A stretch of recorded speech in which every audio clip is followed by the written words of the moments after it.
ఏం అవసరం లేదులే. సుబ్బు, అసలు ఆఫీస్కి ఎందుకు వచ్చావు? కాల్ చేసి లీవ్ కావాలని చెప్పొచ్చు కదా. అంటే ఇంట్లో కూర్చునే బదులు ఆఫీస్కి వస్తే ఏదైనా వర్క్ నేర్చుకోవచ్చు కదా సార్. సరే జాగ్రత్తగా వెళ్ళి కూర్చో. కానీ కట్టెలు తీసాక నాకు అసైన్మెంట్. ఇట్లా తీయగానే అట్లా చేసి పంపించేస్తాను సార్, మీరు ఫికర్ మత్ కరో. చూద్దాం.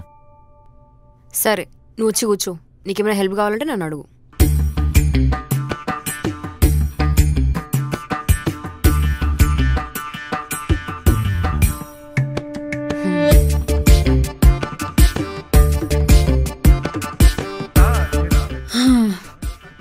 అమ్మయ్యా, ఇవాళకైతే ఇట్లా తప్పించుకున్నా.